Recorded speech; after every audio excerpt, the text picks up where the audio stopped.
कुमार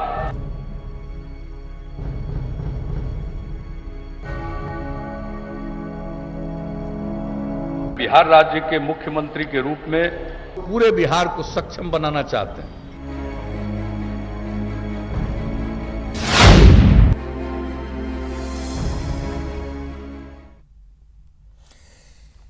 नीतीश कुमार आज शाम 7वीं बार बिहार के मुख्यमंत्री पद की शपथ लेंगे। बिहार के राज्यपाल फागू चौहान नीतीश कुमार को पद एवं गोपनीयता की शपथ दिलाएंगे।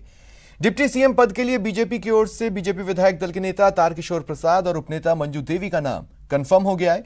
आज नीतीश कुमार के साथ जेडीयू कोटे से 6 विधायक शपथ लेंगे। जेडीयू के 5 नाम कंफर्म हो चुके हैं। विजय चौधरी, अशोक चौधरी, मेवालाल चौधरी, शीला कुमारी मंत्री पद की शपथ लेंगे। वहीं विजेंद्र यादव भी शपथ लेंगे।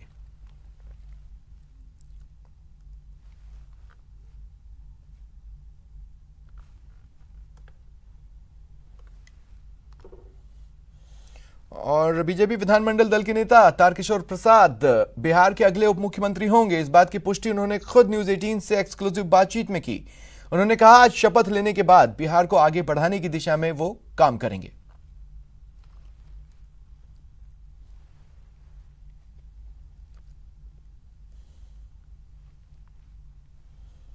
मुख्यमंत्री बनना तय लगता तो है। आपके चेहरे की मुस्कान बता रही है।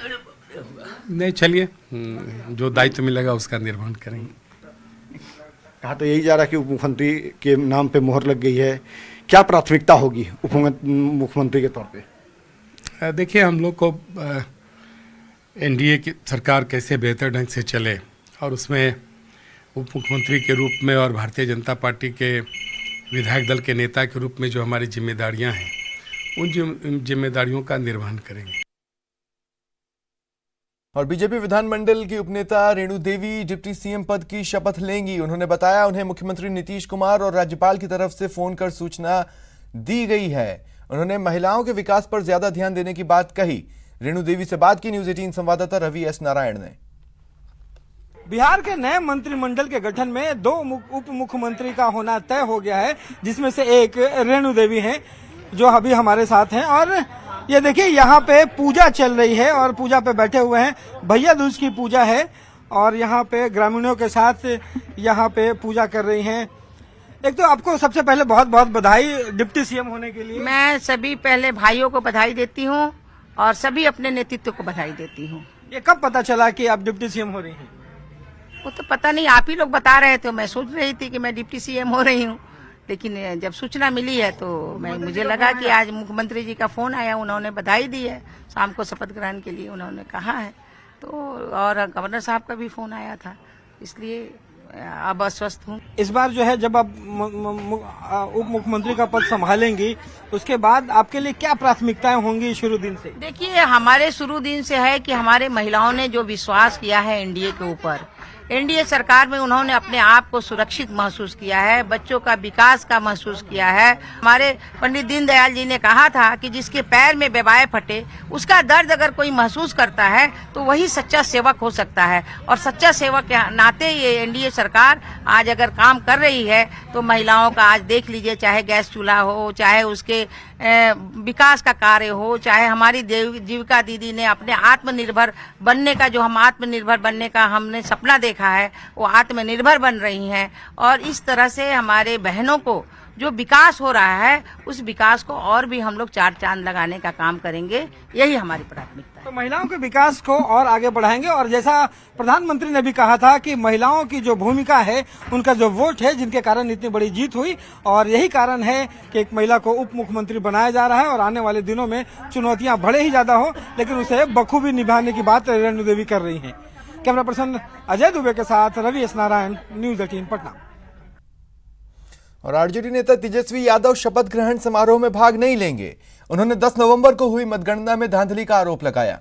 फेसबुक पोस्ट में इस फैसले की जानकारी देते हुए लिखा कि राजद कठपुतली सरकार के शपथ ग्रहण का बॉयकॉट करती है। बदलाव का जनादेश एनडीए के विरुद्ध है।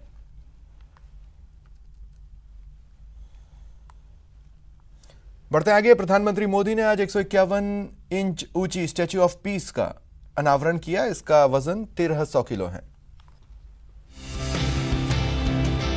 पीएम मोदी ने जैन भिक्षु आचार्य विजय वल्लभ सुरीसर जी महाराज की 151वीं जयंती समारोह के मौके पर पाली में स्थापित उनकी प्रतिमा का अनावरण कर दिया है। अष्ट धातु से बनी आचार्य विजय वल्लभ सुरीसर जी महाराज की मूर्ति जैतपुरा में विजय वल्लभ साधना केंद्र में स्थापित की गई है। इस मूर्ति की ऊंचाई 151 इंच यानी 13 फीट है। ये मूर्ति जमीन से 27 फीट ऊंची है और इसका वजन करीब 1300 किलोग्राम है। खास बात ये कि इसे स्टैच्यू ऑफ पीस का नाम दिया गया है। आपको बता दें कि जैन भिक्षु आचार्य विजय वल्लभ सुरीसर जी का जन्म गुजरात के वडोदरा में विक्रम संवत 1870 में हुआ था। 1947 में भारत पाकिस्तान का जब विभाजन हुआ था तब वे पाकिस्तान के गुजरावाला में चातुर्मास कर रहे थे। तब ब्रिटिश सरकार ने उनको लाने के लिए विशेष विमान भेजा था, लेकिन सितंबर 1947 में वे अपने 250 अनुयायियों के साथ पैदल ही भारत लौट आए थे। उनकी इस प्रतिमा के जरिए अब उनके विचारों को लंबे समय तक याद रखा जाएगा। पंजाब केसरी आचार्य श्री विजय वल्लभ सुरी जी के 150वें जन्म वर्ष महोत्सव की बहुत बहुत शुभकामनाएं करता हूं। ये नववर्ष आध्यात्मिक आभा का वर्ष है, प्रेरणा देने वाला वर्ष है। ये मेरा सौभाग्य है कि मुझे इस आयोजन में शामिल होने, आप सभी से आशीर्वाद प्राप्त करने का अवसर मिला है। देश में कोरोना मरीजों की संख्या में बढ़ोतरी हो रही है, लेकिन आपको जानकर ताज्जुब होगा, अचानक कोरोना के केसेस में गिरावट दर्ज की गई। रविवार को करीब 31,000 ही नए मरीज मिले, जो बीते 4 महीने में सबसे कम रहे। देश में कोरोना का डर लोगों के मन से हटा जरूर होगा।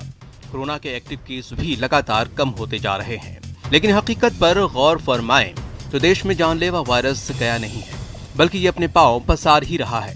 वैसे रविवार को सबसे चौंकाने वाले नतीजे सामने आए हैं। पिछले एक दिन में करीब 31,000 नए केस मिले, जो कि बीते 4 महीने में सबसे कम कोरोना के केस थे।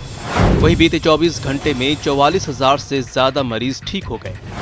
कोरोना से 430 से ज्यादा संक्रमित की मौत भी हो गई। वैसे देश में संक्रमितों की संख्या 88 लाख के पार चली गई है। इनमें से 82 लाख से ज्यादा मरीज ठीक हो गए हैं। एक्टिव केस की संख्या 4,65,000 के करीब रह गई है। वहीं करीब 1,30,000 मरीज काल के गाल में समा गए हैं। आंकड़ों से साफ है कि एक्टिव केस की संख्या में कमी आ रही है, लेकिन खतरा अभी टला नहीं है। खासकर त्योहार के सीजन और सर्दी को देखते हुए कोरोना के खतरे को इनकार नहीं किया जा सकता। कोरोना के दूसरे लहर का खतरा मंडराने का डर है। लाजमी है कि कोरोना को हल्के में लेने की गलती बड़ी भूल होगी। लिहाजा इसे देखते हुए मास्क, सैनिटाइजर और 6 फीट की दूरी बनाए रखना अभी भी जरूरी है। Bureau report, news 18 network.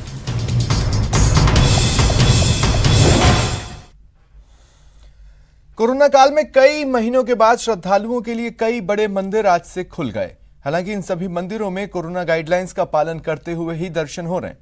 आप टीवी स्क्रीन पर मुंबई के सिद्धिविनायक, पुणे के श्रीमंत दगड़ू हलवाई गणपति, शिरडी साईं मंदिर, पुणे के संत तुकाराम मंदिर और केरल के सबरीमला की तस्वीरें देख रहे हैं।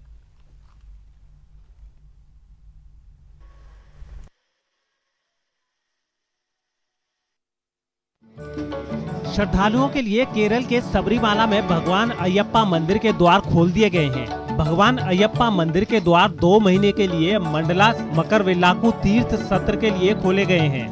रविवार की शाम यहां के मुख्य पुजारी कंदरारू राजीव राव की उपस्थिति में मंदिर के गर्भगृह के दरवाजे खोले गए और दिए जलाकर 62 दिनों तक चलने वाले तीर्थ यात्रा सीजन की शुरुआत की गई।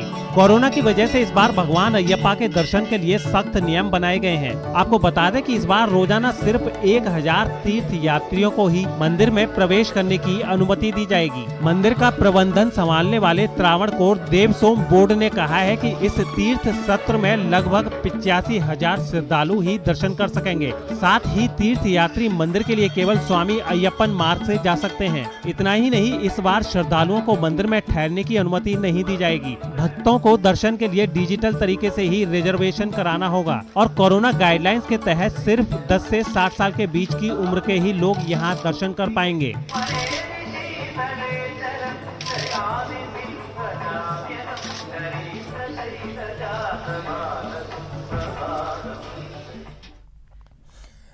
महाराष्ट्र में धार्मिक स्थल राज्य सरकार की अनुमति के बाद 8 महीने बाद खुल गए। सिद्धिविनायक मंदिर, मुंबा देवी मंदिर समेत महाराष्ट्र के सभी धार्मिक स्थल पर सुबह से ही भक्त दर्शन कर रहे हैं। हालांकि कोविड-19 गाइडलाइंस का पालन कर भक्तों को मंदिर में प्रवेश की अनुमति दी गई।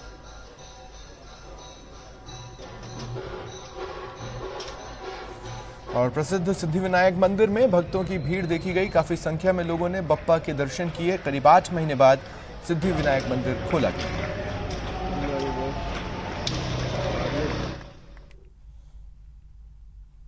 और चलिए रुकते हैं एक ब्रेक के लिए।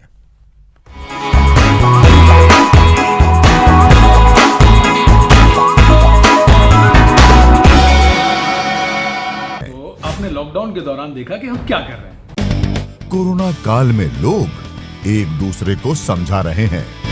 बड़े बड़े लोग वीडियो बना रहे हैं। आप गाना जानते हैं तो गाइए या फिर अपना हुनर दिखाइए। वीडियो बनाइए और हम तक पहुंचाइए और घर बैठे बनिए स्टार।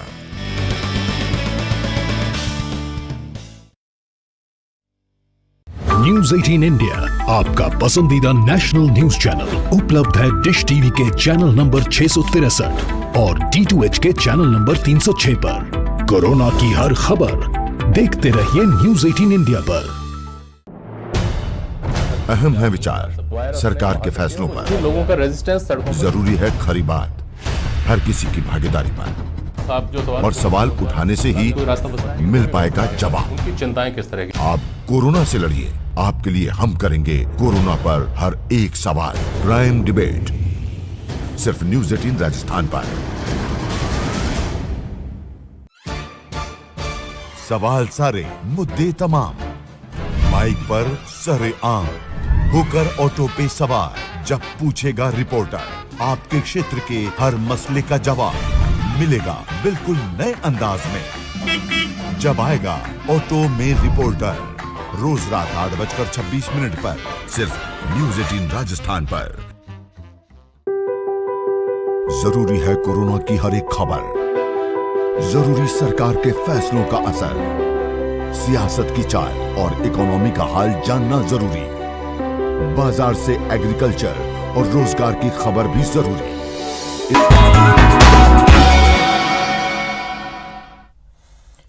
जयपुर से खबर, एक युवती से मारपीट की गई। छेड़छाड़ की वारदात को अंजाम दिया गया। बताया जा रहा है कि घर में घुसकर युवती से छेड़छाड़ की गई और उसके बाद आरोपियों ने उसे मारा पीटा। मारपीट के बाद ये आरोपी फरार हो गए। पीड़ित ने पुलिस में मामले की शिकायत की है। केस दर्ज कर लिया गया है। 8 आरोपियों के खिलाफ नामजद केस दर्ज हुआ है।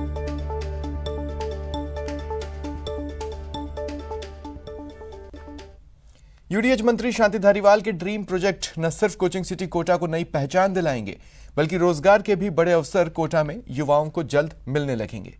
कोचिंग सिटी के पर्यटन के क्षेत्र में बढ़ते कदम की ये खास रिपोर्ट।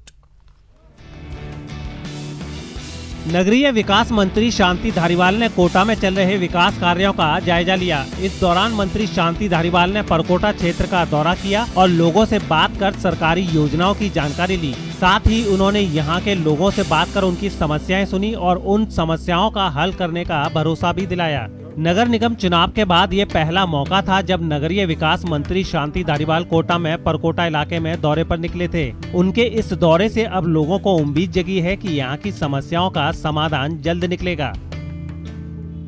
300-400 साल पुराने बने हुए गेट है। अब इनका रिनोवेशन कर रहे हैं, रेस्टोरेशन भी करेंगे, रिनोवेशन भी करेंगे। उसका सारा प्लान किया है। अब इस प्लान पे कई करोड़ों रुपए खर्च होगा, लेकिन यह कि हेरिटेज को का कंजर्वेशन से ये लगेगा कि कोटा कैसा था।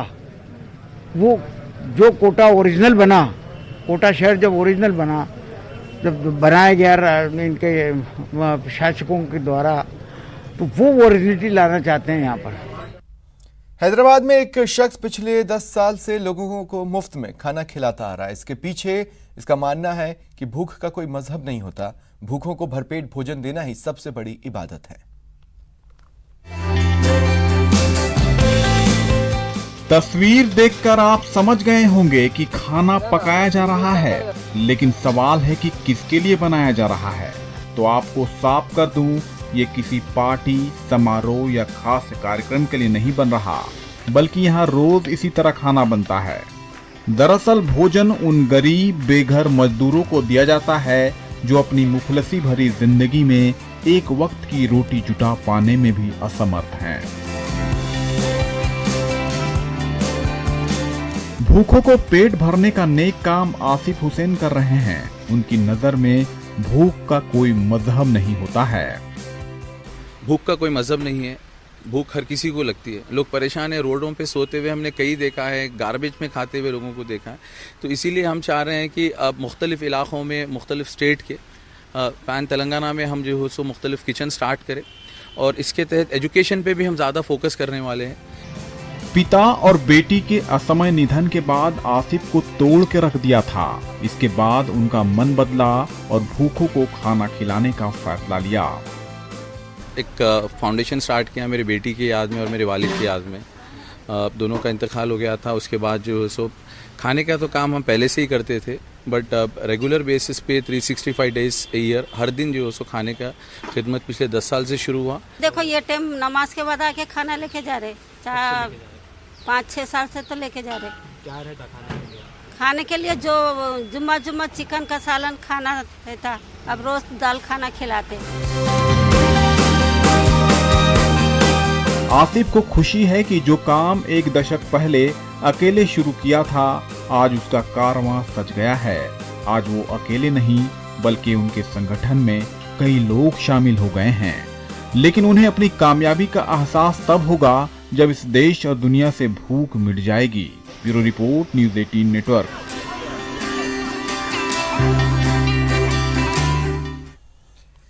भरतपुर में स्थित राष्ट्रीय केवलादेव पक्षी अभयारण्य में जल संकट गहराने से विकट स्थिति खड़ी हो गई है। विदेशी पक्षियों की आवक कम हुई है, वहीं अभयारण्य में आने वाले पर्यटक निराश हैं।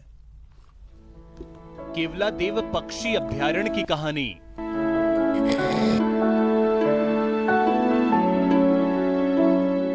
अभयारण्य को नहीं मिला पर्याप्त पानी।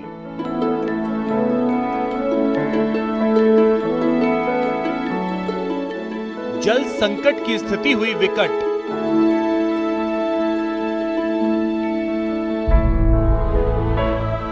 प्रवासी पक्षियों पर गहराया संकट।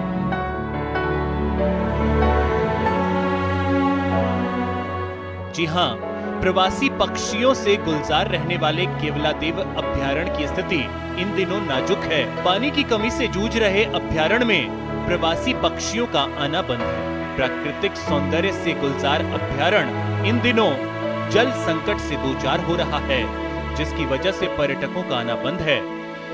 वहीं अभयारण्य के पशु पक्षी बूंद बूंद को तरस रहे हैं। वहीं दूसरी ओर वन विभाग अभयारण्य को जल के आवंटन के लिए पत्राचार में जुटा हुआ है, लेकिन जल संसाधन विभाग और पीएचईडी विभाग में तालमेल नहीं होने की वजह से अभयारण्य को पानी नहीं मिल पा रहा है। विदेशी सैलानी रोजाना सैकड़ों की संख्या में अभयारण्य पहुंच रहे हैं, लेकिन प्रवासी पक्षियों को नहीं देखकर वो वापस लौट रहे हैं। अभयारण्य में मौजूद विभिन्न प्रजाति के पक्षी और हिरण पानी की तलाश में इधर उधर भटक रहे हैं। वहीं कई प्रजाति के पक्षियों ने पेड़ों पर अपना डेरा डाल लिया है और अभयारण्य को पानी के संकट से दूर करने के लिए गोवर्धन डैम से पानी की सप्लाई की व्यवस्था की गई है, लेकिन विभागीय तालमेल के अभाव में पक्षी बूंद बूंद को तरस रहे हैं। राकेश शर्मा, न्यूज़ 18 राजस्थान।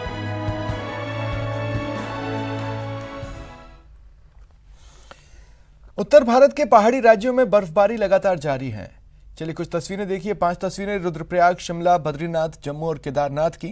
केदारनाथ धाम के कपाट बंद होने से पूजा के दौरान यूपी के सीएम योगी आदित्यनाथ और उत्तराखंड के सीएम त्रिवेंद्र सिंह रावत भी मौजूद रहे।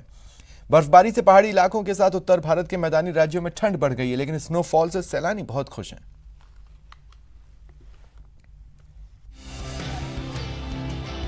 केदारनाथ धाम में कपाट बंद होने से पहले ही बर्फबारी की शुरुआत हो गई है। इस बर्फबारी की वजह से पूरा का पूरा केदारनाथ बर्फ की सफेद चादर से ढक गया है। कपाट बंद होने से ठीक पहले यहाँ श्रद्धालुओं की भारी भीड़ उमड़ी थी, जिन्हें इस बर्फबारी की वजह से भारी परेशानी का सामना करना पड़ा। आपको बता दें कि केदारनाथ धाम में 15 दिन पहले भी बर्फबारी हुई थी। हालांकि उस वक्त बर्फबारी का असर इस कदर नहीं था और इस बार सिर्फ केदारनाथ में ही बर्फबारी नहीं हुई है, बल्कि मधमेश्वर, तुंगनाथ और कालीशिला पहाड़ियों पर भी जोरदार बर्फबारी हुई है। इस बर्फबारी की वजह से इस साल समय से पहले ही सर्दी पड़नी शुरू हो गई है। घर वाले तो पूरे मना कर रहे थे, मैं तो बस मेरी इच्छा थी कि मैं केदारनाथ जाऊं और अपना आप अकेला ही आया बस मैं, और आके बहुत अच्छा महसूस हो रहा। क्योंकि एक सपना होता है ना, वो सपना जब सच हो जाए ना तो आपको वो वर्ड ही खत्म हो जाता है वो बोलने के लिए, है ना। तो वही इस सिचुएशन में मेरे साथ भी यही हो रहा है, मेरे पास वर्ड ही नहीं है बोलने के लिए, मैं क्या बोलूँ। बाबा के दर्शन करने में आया था मैं, कल पैदल ही आया ऊपर, क्योंकि हेलीकॉप्टर और वगैरह ये सर्विसेज नहीं थी। मुझे लगा था कि दर्शन नहीं हो पाएगा, लेकिन अचानक कुछ ऐसा हुआ कि मैं अंदर चला गया और मेरे दर्शन हो गए। और फिर बर्फबारी हो रही है तो काफी अच्छा लग रहा है, मजा। कोरोना महामारी में बर्फबारी भारी पड़ गई। घाटी में बर्फबारी हो रही है, मौसम सुहाना है, पर्यटक पहुंचने लगे हैं।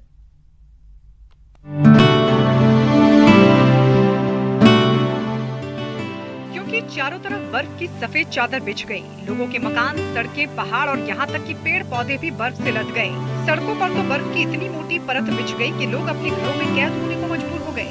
कुछ अहम रास्तों पर से तो बर्फ हटाई गई ताकि गाड़ियों की आवाजाही जारी रहे। हालांकि उन रास्तों पर फिसलन इतनी थी कि गाड़ियों की रफ्तार धीमी करनी पड़ी।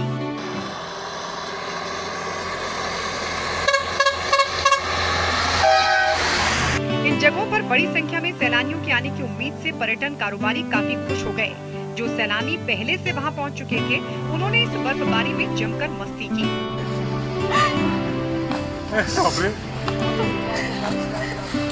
खबर है कि गुलमर्ग के अलावा सोनमर्ग में भी ऐसी ही बर्फबारी हुई। पूरे देश में भाई दूज का त्योहार बड़े ही धूमधाम से मनाया जा रहा है। कुछ तस्वीरें देखिए। नोएडा में बहनें अपने भाई का तिलक कर रही हैं। मुरादाबाद में महिलाएं अपने भाई के घर जाने को निकली हैं। और प्रयागराज की भी तस्वीरें, जहां परंपरा के मुताबिक संगम में स्नान दान किया गया।